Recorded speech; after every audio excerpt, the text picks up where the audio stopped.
আজকে বাংলাদেশের প্রত্যেকটা টেলিভিশনে নিউজ ভাইরাল।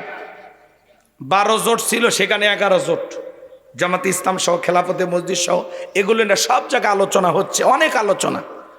তা আমরা শুধু এতটুকু বলতে চাই, ইসলামের স্বার্থে এদেশকে কল্যাণকর একটি রাষ্ট্র বানানোর জন্য আল্লাহ যেন সবাইকে ঐক্যবদ্ধ হয়ে কাজ করা তৌফিক দান করেন। আমরা এই দলাদলি মারামারি কাটাকাটি আর দেখতে চাই না। কথা কয় নাকি? একটু আসেন, সবাই ঐক্যবদ্ধ হন, যে যার জায়গা থেকে ঐক্যবদ্ধ হন। সবাই স্বপ্ন দেখাইছেন, সামনে দেখা যাবে কি হয়। কথা বলেন ঠিক কি না? সবাইকে ঐক্যবদ্ধ হওয়া লাগবে, সবার জায়গা থেকে ছাড় দিয়ে দলমত নির্বিশেষে দেশের স্বার্থটাকে বড় করে দেখতে হবে। কথা বলেন ঠিক কিনা? ছোট্ট একটি দেশ, 56,000 বর্গ মাইলের লাল সবুজের এই ছোট্ট পতাকাটাকে আঁকড়ে ধরতে হবে। কথা বলেন না কেন? সৎ মানুষের আগামী নেতৃত্বে আসুক, এটা আমাদের চাওয়া। এই দেশের কল্যাণে যারা নেতা হলে ভালো হবে, আল্লাহ যেন তাদেরকে আমাদের অভিভাবক হিসাবে কবুল করেন। চিল্লাকন আমিন। এটা নিশ্চিত থাকেন, আগামীতে যেই দলেরই হোক, পুরুষ হবে প্রধানমন্ত্রী, পুরুষ হবে নেতা। আল্লাহু আকবার বলেন। এইটা নিশ্চিত করে বলে গেলাম, ঠিক আছে তো? ইনশাআল্লাহ আগামীতে পুরুষ হবে নেতা। কারণ মেয়ে মানুষ হলে পালিয়ে দেবে, ভয় লাগে, ভয় লাগে। একজন পালাইছে না, ভবিষ্যতে আরো 2-4 জন যদি পালায়। কথা কর না কে? সবাই তো আর বেগম খালেদা জিয়ার মতো না যে দেশেই মরে যাবি তাও দেশ ছাড়বি না। কি কর? উনি বলেছিলেন যে আমার বিদেশে কোনো বাড়ি নাই, এই দেশে আমার সব, এই দেশের জন্ম, এই দেশেই মৃত্যু। আল্লাহর বান্দির কথার সাথে আমলের মিল আছে, এই জন্য সারা দেশের মানুষের দোয়া পাইছে। কথায় কাজে মিল আছে। কথা কর না কে? বিদেশে যেতে পারতো না, যায়নি কেন? দেশটাকে ভালোবাসেন। রাগ করছেন? এদেশের প্রথম নারী প্রধানমন্ত্রী। কখনো দেখছেন ইসলামের বিরুদ্ধে কথা বলা? আলেমদের কষ্ট দিয়েছে? উনি নিজে বলতেন, শহীদ প্রেসিডেন্ট জিয়াউর রহমানের স্ত্রী আমি, এই দেশে ইসলামের বিরুদ্ধে আমার দ্বারা একটি কাজও হবে না। আল্লাহ একবার কন। এদেশের সংবিধানে বিসমিল্লাহ ঢুকাইছে কে? জিয়াউর রহমান। আল্লাহর এই একটা আয়াতকে আমল করার কারণে মৃত্যুর পরে দেখছেন সারা দেশ জুড়ে তার জানাজা নামাজ হয়েছে। কথা কন ঠিক কিনা? সারা দেশ হাজী সাহেবদের দোয়া পায়। কেন? কারণ ওই মরুভূমিতে আরাফার ময়দানে কোনো গাছ ছিল না। আল্লাহর এই বান্দা মাথার মধ্যে বুদ্ধি আসছে, যায় নিম গাছ লাগায় দিছে। কথা কন? এই হিসাবে আপনাদের দেশের এই নেতাকে ওই দেশের মানুষ দোয়া করে। কথা কন? খানায় কাবার গিলাফ তারে উপহার হিসেবে দেওয়া হয়েছে। রাগ করতেছেন? হাজিদের জন্য এই ভালো কাজ করার কারণে ওই দেশের মানুষ এখন অনেক গাছ লাগাইছে, অনেক গাছ। এরপরে আরাফার দিনে, আমি তো এবার হজে গেছিলাম, যে পরিমাণে তাপ, তাঁবুর ভিতরে এসি চলতেছে তাও গরম, টিকে থাকা কঠিন। আর মিনার তাঁবুতে আল্লাহ পরীক্ষা দিছে, ছোট্ট একটা বিছানা, এই এক হাত, আর এদিকে লম্বা, মানে আপনি যে এদিক ওদিক কাত হবেন কোনো সুযোগ নাই। কবর দেখছেন? কবর ঠিক মিনার তাবু, আরাফার ময়দান আপনাকে কবরের শিক্ষা দিচ্ছে।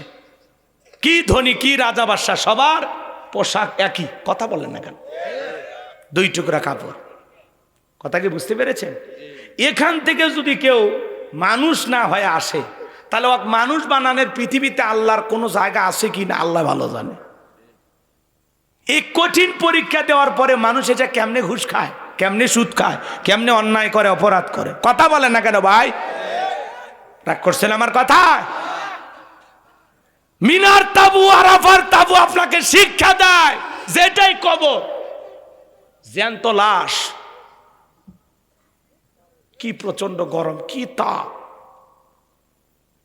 আপনার এসিতেও কাজ করতেছে না, এত গরম, বাহিরে পা রাখা কঠিন। আলহামদুলিল্লাহ এখন তো হজ অনেক সহজ, ট্রেনে চড়ে যাচ্ছেন আসিচ্ছেন, কি সুবিধা। বাসে চড়ে যাচ্ছেন, প্রাইভেটে যাচ্ছেন আসিচ্ছেন। আগে পায়ে হাঁটে যারা করছে হজ, তারা টের পাইছে। আলহামদুলিল্লাহ, আল্লাহ যেন হাজিদের হজ কবুল করেন। আমি আগামীতে আরো 28-29 সালে যাওয়ার আবারও নিয়ত করছি, আল্লাহ যেন কবুল করেন। এটা জোরে খন আমিন। রাগ করতেছেন? মন খারাপ করছেন? তাহলে প্রতিশ্রুতি ঠিক রাখা লাগবে। নির্বাচনের আগে নেতা প্রতিশ্রুতি দেবে 10 টাকায় চাল, পরে খাওয়াবেন 70 টাকা। এই নেতার জন্ম জানার বাংলাদেশে না হয়। যারা কথা দেবে কথায় কাজে মিল রাখালেন। কি কর? আল্লাহ আমাদের দেশটাকে কবুল করেন। চিল্লাখন আমিন। আল্লাহ দেশের উপরে শান্তি নাজিল করেন। আগামীতে সৎ নির্ভীক আল্লাহওয়ালাদেরকে আল্লাহ এদেশের নেতা বানায় দেন। চিল্লাখন আমিন। 7 নাম্বার হলো ওয়াল্লাযীনা হুম আলা সালাওয়াতিহিম ইউহাফিজুন। 7 নাম্বার হলো যত্ন সহকারে সালাত আদায় করা। যে ব্যক্তি আসরের পরে মাগরিব পর্যন্ত মসজিদে মন টাঙানো থাকে, মাগরিব পরে এশা পর্যন্ত মসজিদে মন টাঙানো থাকে, যে সালাতের প্রতি যত্নশীল, যত্নবান, যত্ন সহকারে, কথা কয় না, সালাতটাকে দরদ নিয়ে যত্ন সহকারে আদায় করে, আল্লাহ সেই কথা বলতেছেন।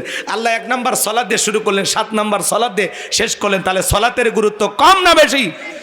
শুধু কি একা নামাজ পড়লে হবে? ছেলে মেয়ে স্ত্রী সন্তান এদেরকে নামাজি বানানো লাগবে না? ইয়া আইয়ুহাল্লাযীনা আমানু কু আনফুসাকুম ওয়া আহলিকুম নার। সূরা তাহরিমের 6 নম্বর আয়াতে আল্লাহ বলেন, হে ঈমানদারগণ, নিজেরাও জাহান্নামের আগুন থেকে বাঁচো, তোমার আহল পরিবার পরিজন যারা আছে তাদেরকেও জাহান্নামের আগুন থেকে বাঁচানোর চেষ্টা করো। পৃথিবীর সফল বাবা তারা ছেলের হাত ধরে মসজিদে নিয়ে যাবে যারা, কথা বলেন। ছেলের হাত ধরে স্কুলে, কোচিংয়ে, মামার বাড়ি, শ্বশুর বাড়ি, হাটে বাজারে নিয়ে যাইতে পারেন। ছেলের হাত ধরে আল্লাহর ঘরটারে নিয়ে যাওয়া যায় না? আল্লাহর ঘরে নিয়ে যাওয়া যায় না? ছোট ছোট বাচ্চাদেরকে মসজিদমুখী বানাবেন। আজকের শিশু আগামীর বাংলাদেশ, আমাদের ভবিষ্যৎ প্রজন্ম হবে নামাজি। মসজিদ কমিটি মসজিদের দেয়ালে রেখে রাখবেন।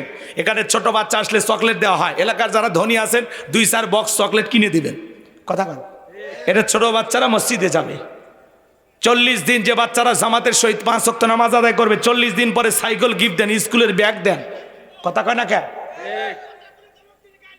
জি জি। ছোট বাচ্চা মসজিদে গেলে যারা ধমক দেয়, মুরব্বী চাচা সাবধান, ছোট বাচ্চা গেলে ধমক দিবেন না। ছোট বাচ্চা মসজিদে যাই নামাজ ধরায়, ট্যাপের পানি নষ্ট করে, টুপি ধরে দাঁড়িয়ে ধরে টান দেয়, একটু দৌড় ঝাঁপ করে, কাতারে ফাঁক দিয়ে লাফালাফি করে। আরে বাবা, ও 7-8 বছরের বাচ্চা, ও লাফাবে না। আপনি কি 80 বছরের মুরব্বী লাফ দেবেন? আর আপনি লাফ দিলে নাট স্ক্রু কিছু ঠিক থাকবে? আর জন্মই হয়েছে লাফানোর জন্য। নবীর নাতি হাসান আর হোসাইন, আল্লাহ রসুল মসজিদে নববীতে খুতবা দেয়, আর 2 নাতি দৌড়ে। কোনো মুসল্লি খেফে না, রাগ করে না। রসুল তখন 2 নাতির হাত ধরে কাছে নিয়ে এসে সুন্দর করে খুতবা দিলেন। সুবহানাল্লাহ কোন। মাগরিবের নামাজ পড়তেছেন, হযরতে হোসাইন যে পিঠের উপরে আচ্ছা ধরে বসে আছে, নামেই না। অনেক সময় পরে আল্লাহ রসুল যখন হাত দিয়ে নামাইতে চায়, আল্লাহ ডেকে বলে, পয়গম্বর, হোসেনকে পিঠ থেকে নামাবেন না। যতক্ষণ মনে চায় ততক্ষণ আপনার পিঠে বসে থাকবে, আপনার নামাজের কোনো সমস্যা হবে না। আপনি হোসেনকে নামাবেন না, আপনার মতো আমি আল্লাহ হোসেনকে ভালোবাসি। সুবহানাল্লাহ কোন। ছোট বাচ্চা মসজিদে গেলে ওদেরকে তাড়ায় দিলে ওরা ভবিষ্যতে গাঁজাখোর, মদখোর, ইয়াবাখোর হবে, সন্ত্রাস হবে, চাঁদাবাজ হবে। আর ওদেরকে কাছে নিয়ে যদি আদর করে নামাজি বানায় দেন, ওরা আল্লাহওয়ালা হবে। আপনি মুরব্বী হোসেন, তাও আক্কেল ব্যবহার ঠিক হয়নি, কবে ঠিক হবে? কবরে গেলে। আপনি মুরব্বী, আপনার কাজ কি? ছোট বাচ্চা মসজিদে গেলে দুষ্টমি করে, ওরে বলেন ওযু শেখা পারে না, শিখান, যে 10 টাকা দেবো। 10 টাকা, কয় টাকা? 10 টাকার লোভ দেখান, লোভ, যে 10 টাকা দেবো, আমি যেইভাবে অজু করব, যদি এইভাবে অজু করে দেখাতে পারো ভাতিজা। এখনকার বাচ্চারা তো কম্পিউটার, জন্ম নিয়ে নাসা বিজ্ঞানী ফেল, কথা। হ্যাঁ, আপনার এই 10 টাকা লোভে পড়ে দেখবেন আপনি যেভাবে অজু করছেন ফটোকপি করে ওইভাবে আপনার মতোই অজু করে দেখাবে, কথা কন ঠিক না? তাহলে এই 10 টাকার একটা হাদিয়া দিয়ে বাচ্চাটা উজু শিখে গেল। রুকু সিজদা জানে না, কাছে ডেকে শিখেন যে এইভাবে রুকু সিজদা করা লাগে। এতে কি হবে? আপনি মরে গেলে ওই বাচ্চা আপনার জানাজায় কাঁদবে আর বলবে, এই চাচা আমারে উজু শিখাইছে, নামাজ শিখাইছে, কথা বলেন ঠিক? তাহলে বাচ্চাদেরকে মসজিদমুখী বানাবো তো ইনশাল্লাহ, নামাজে নিয়ে যাবো তো ইনশাল্লাহ। মসজিদে যাচ্ছেন, বউটাকে ডাক দেন, বিবিকে ডাক দেন, ওঠো, অজু করছেন না, একটু পানি নিয়ে আসেন, নিয়ে এসে বইয়ের চেহারার উপরে মারিয়ে দেন। তারপরে ওঠে না, পিঠের তল দিয়ে হাত দেন, কোলে নেন, নিয়ে ঘরের উপরে এরকম মাঝে আছে না, কি বলে মাঝে আছে, ফ্লোর আছে না, এখানে দাঁড় করায় দেন, দিয়ে একটু হালকা ঝাঁকি দেন। তারপরে যদি ঘুম চলে গেছে তখন বলেন, সোনা, তোর হাত ধরে আমি জান্নাতেও যেতে চাই। আমি মসজিদে গেলাম নামাজ পড়তে, তুমি বাড়িতে পড়ে নাও। ও আমার কলিজার বউ, সোনা বউ, এগুলো তো বলেনি না, খালি ঝাড়ির উপর থম, কথা কয় না। হ্যাঁ, মাঝে মাঝে বউকে আই লাভ ইউ বইলেন, কথা কয় না কে? পারবেন না চাচা? আরে রিস্ক নেন, এই বয়সে কি হবে? আল্লাহ আমাদের বুঝ দান করেন, জোরে করেন আমিন। তাহলে ঘরের ভিতরে 6 জন সদস্য সবাই যদি নামাজ পড়ে ভালো লাগে না খারাপ লাগে?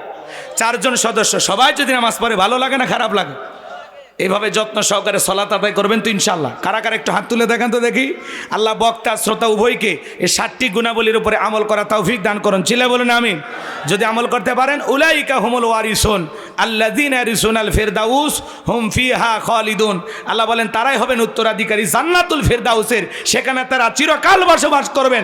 আল্লাহ কোনোদিন জান্নাত থেকে বের করে দেবেন না। চিৎকারে মেরে বলুন সুবহানাল্লাহ। আমার দিকে তাকান, এইদিকে এদিকে।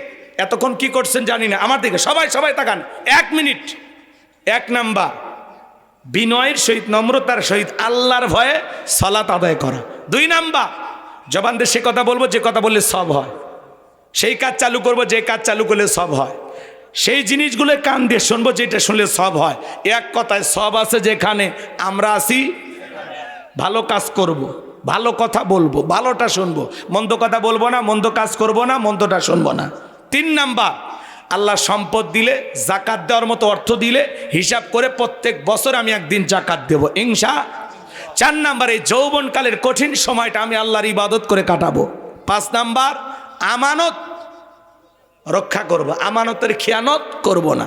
6 নাম্বার, ওয়াদা প্রতিশ্রুতি ঠিক রাখবো, জবান দিয়ে যা বলবো জীবনে তাই পালন করব। 7 নাম্বার, যত্ন সহকারে সালাত আদায় করব।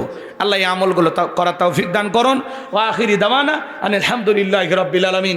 আসসালামু আলাইকুম ওয়া রাহমাতুল্লাহি ওয়া বারাকাতুহু। দোয়া। আল্লাহুম্মা আমিন। রাব্বানা যালামনা আনফুসানা ওয়া ইল্লাম তাগফির লানা ওয়া তারহামনা লানাকুনান্না মিনাল খাসিরিন। নারায়ণ শালুয়া চকানার ডুমুর কয়াবিল কালিঞ্জা যুব সমাজের উদ্যোগে আজকের প্রথম বার্ষিক ওয়াজ মাহফিলের শ্রদ্ধা বাজানোর সভাপতি আলহাজ মাওলানা মোহাম্মদ আরিফ আলী খানকে কবুল করেন। প্রধান অতিথি জনাব ভিপি আইনুল হককে কবুল করেন। শাইখ ডাক্তার মাওলানা আব্দুস সামাদ, মুফতি আব্দুর রউফ, আল্লাহ তোমার গোলামদের তুমি কবুল করো। হজরত মাওলানা কারি ফরিদুল ইসলাম শেখ, হজরত মাওলানা আব্দুল কাইয়ুম সিরাজি, আল্লাহ তোমার গোলামদের তুমি কণ্ঠ কবুল করে নাও। যে যুবকেরা কষ্ট করে আমাকে দাওয়াত দিয়েছেন, বারবার মোবাইলে যোগাযোগ করেছেন, আল্লাহ প্রত্যেকটি যুবকের ইমান খালিদ বিন ওলিদের মতো বানায় দেন, আমিরে হামজার মতো কবুল করেন। আমরা যারা হাত তুলে ধরেছি অনেকের মা নাই বাবা নাই, এতিম বানায় কবরে চলে গেছে। আব্বা আম্মার কবরে আর সবটুকু পৌঁছা দাও, মা বাবার কবর জান্নাতের বাগান বানায় দেন। রব্বির হামহুমা কামা রব্বায়ানি সগীরা, রব্বির হামহুমা কামা রব্বায়ানি সগীরা। আত্মীয় স্বজন যারা কবরে চলে গেছে মাফ করে দাও, কবরগুলো জান্নাতের বাগান বানায় দাও। আল্লাহ তাআলা পিতা মাতা যাদের বেঁচে আছে, পিতা মাতার খেদমত করে তাদের মুখে হাসি ফোটাইয়া তাদের দোয়া নিয়ে জান্নাত অর্জন করা তৌফিক দিয়ে দাও। আজকের মাহফিলে নগদে বাকি দিয়ে যত মানুষ টাকা পয়সা দিয়েছে, আল্লাহ আজকের মাহফিল বাস্তবায়ন করার জন্য লাইটিং মাইটিং পোস্টার ব্যানার ডেকোরেটর বাইরে সহ স্বেচ্ছাসেবকের যুব সমাজ যারা দায়িত্ব পালন করেছেন, আল্লাহ সবাইকে দুনিয়া আখিরাতের উত্তম জাযা দান করো। আজকের মাহফিলকে কাল কিয়ামত পর্যন্ত আল্লাহ কবুল করে নাও। যুবকদের এই ভালো কাজ আগামী বছর আরো বড় পরিসরে আয়োজন করার তৌফিক দিয়ে দেন। আল্লাহ আমরা যারা হাত তুলে দিয়েছি নফসের ধোকায় পড়ে, দুনিয়ার মহাব্বতে পড়ে, দিনের আলোতে রাতের আধারে গোপনে প্রকাশ্যে অনেক গুনাহ করে ফেলেছি, আল্লাহ আমাদের জানা অজানা ছোট বড় গোপন প্রকাশের তামাম জিন্দিগির গুনাহগুলো তুমি মাফ করে দাও। আল্লাহ এই জীবনের যত অপরাধ ক্ষমা করে দাও। আল্লাহ কঠিন জাহান্নামের আগুন থেকে আমাদেরকে মুক্তি দাও। রব্বানা সরিফ আন্না আযাবা জাহান্নাম ইন্না আযাবাহা কানা গরামা। রব্বানা আতিনা ফিদ দুনিয়া হাসানাতাও ওয়া ফিল আখিরাতি হাসানাতাও ওয়া কিনা আযাবান নার। আল্লাহ আমাদের সকলের তামাম জিন্দেগির গুনাহগুলো মাফ করে দেন। এই কঠিন জাহান্নামের আগুন থেকে আমাদেরকে মুক্তি দাও। আল্লাহ যত গুনাহ করছি মাবুদ মোরা জীবনে, মাফ করে দাও তুমি মাবুদ নিজে গুনে আদর করে। বান্দা আল্লাহ মোদের বানাইয়া কেমনে দিবা জাহান্নামে ফেলিয়া এ জীবনে না করিলাম বন্দেগি গুনাহগারা কাটাইলাম জিন্দেগি তওবা করে আবার তওবা ভাঙ্গিলাম অবশেষে খাঁটি তওবা করিলাম। আল্লাহ আমাদের সকলের তামাম জিন্দেগির গুনাহগুলো মাফ করে দাও, ওই জাহান্নামের আগুন থেকে মুক্তি দাও, তামাম পৃথিবীর মুসলিম উম্মাহকে হেফাজত করো, বাংলাদেশের মসজিদ মাদ্রাসা কবুল করো, এই জমিনকে কোরআন আর ইসলামের জন্য কবুল করো। চর্মচোখে একবার দেখতে চাই কোরআন দিয়ে দেশটা চললে কেমন দেখা যায়। আল্লাহ এই জমিনকে ইসলামের জন্য কবুল করেন। আল্লাহ এ দেশের শান্তি ফিরাইয়া দেন। আল্লাহ এই দেশের ওপরে খাস রহমত বরকত নাজিল করেন। আল্লাহ এই দেশের মসজিদ মাদ্রাসাগুলো কবুল করেন। আল্লাহ আমার ভাইরা কষ্ট করে আয়োজন করেছেন, আয়োজনকে কবুল করেন। আল্লাহ আমার আতিক শাহাদত আব্দুর রহিম ভাইকে কবুল করেন। শাহাদত অসুস্থ, আল্লাহ শিফায়ে কামেলা আজেলা দান করেন, সুস্থ করে দেন। আমাদের চলার পথকে আল্লাহ নিরাপদ বানায় দেন। জীবনে একটাবার সোনার মক্কা মদিনায় যাওয়ার সুযোগ করে দিন। রসুল আকরাম সাল্লাল্লাহু আলাইহি ওয়াসাল্লামের রওজার পাশে দাঁড়িয়ে সালাম দেওয়ার সুযোগ করে দিন। আল্লাহ যে মাসে মরণ দিবা মাসটা যেন রমজান মাস হয়, যেই দিনে মরণ দিবা দিনটা যেন জুমার দিন হয়। নামাজের সিজদারত অবস্থায় মৃত্যু দিও, কোরআন পড়তে পড়তে মৃত্যু দিও, ইসলামকে প্রতিষ্ঠিত করার জন্য রাজপথে জীবনটা বিলানোর তৌফিক দিও। আল্লাহুম্মা বারিক লানা ফি রজব ওয়া শাবান ওয়া বাল্লিগনা রমাদান। আল্লাহ রজব শাবানের বরকত দাও, রমজান পর্যন্ত আমাদেরকে হায়াত দাও, রমজান পর্যন্ত আল্লাহ আমাদের হায়াত দাও। আল্লাহ আমাদের চলার পথকে নিরাপদ বানায় দাও। যারা দূর দূরান্ত থেকে নারী পুরুষ ছুটে এসেছেন কোরআনের কথা শোনার জন্য, আল্লাহ সবাইকে নিরাপদে বাড়ি পর্যন্ত পৌঁছার তৌফিক দান করুন। সবাইকে আপনার রহমতের চাদরে আবৃত করুন। জীবনে আর কোনোদিন যদি সিরাজগঞ্জের মানুষের সাথে আর দেখা না হয়, আল্লাহ এটাই যদি জীবনের শেষ দোয়া শেষ মাহফিল হয়, এই মুখগুলো জান্নাতের সিঁড়িতে পরিচয় করায় দিও। আল্লাহ এই মুখগুলোকে জান্নাতের সিঁড়িতে পরিচয় করায় দিও। আল্লাহ সূরা আল মুমিনুন থেকে যে 7টা গুণাবলী আমলের কথা বলেছি, আল্লাহ এখান থেকে আমাদের সবাইকে পরিবর্তন হওয়ার জন্য এই আলোচনা ঘর পর্যন্ত নিয়ে যে আমল করা তৌফিক দেন। আমার মা বোনদেরকে পর্দা করা তৌফিক দেন, নামাজি বানায় দেন, স্বামীর খেদমত করা তৌফিক দেন, তাদের দাম্পত্য জীবনকে হযরত আলী আর ফাতেমার মতো কবুল করেন। আমার রিফন ভাই সহ যে সমস্ত তরুণ যুবকেরা যোগাযোগ করেছেন, মুরব্বী বাবাজিরা কষ্ট করে সেই রোডে গিয়ে আমাকে দাওয়াত দিয়ে পর্যন্ত এনেছেন, আল্লাহ আমার প্রত্যেকটি ভাইয়ের ঈমান খালিদ বিন ওলীদের মতো বানায় দাও। আগামী বছর আরো বড় পরিসরে এই মাহফিলকে সাজানোর তৌফিক দেন। সুবহান রাব্বিকা রাব্বিল ইজ্জাতি আম্মা ইয়াসিফুন ওয়া সালামুন আলাল মুরসালিন আলহামদুলিল্লাহি রাব্বিল আলামিন। আল্লাহ আমার মসজিদ মাদ্রাসা কবরস্থান বানানোর স্বপ্ন আছে, আল্লাহ এই স্বপ্নগুলো তুমি পূরণ করে দিও। আমার মাদ্রাসায় নূরে মাদিনাকে কবুল করো। 60-70 জন বাচ্চা সারা দেশ থেকে যে হাদিয়া পাই এটা দিয়ে আমি মাদ্রাসাটা চালাই। পাশাপাশি মসজিদ কবরস্থান বানানোর স্বপ্ন দেখেছি, আল্লাহ তোমার এই গোলামের স্বপ্নগুলো তুমি পূরণ করে দিও। আল্লাহ তোমার এই গোলামের স্বপ্নগুলো তুমি পূরণ করে দিও। মৃত্যুর সময় দয়ার নবীর চাঁদ মুখখানা দেখতে দেখতে আমাদের জবানে জারি করে দিও লা ইলাহা ইল্লাল্লাহু মুহাম্মাদুর রাসূলুল্লাহ সাল্লাল্লাহু আলাইহি সাল্লাম।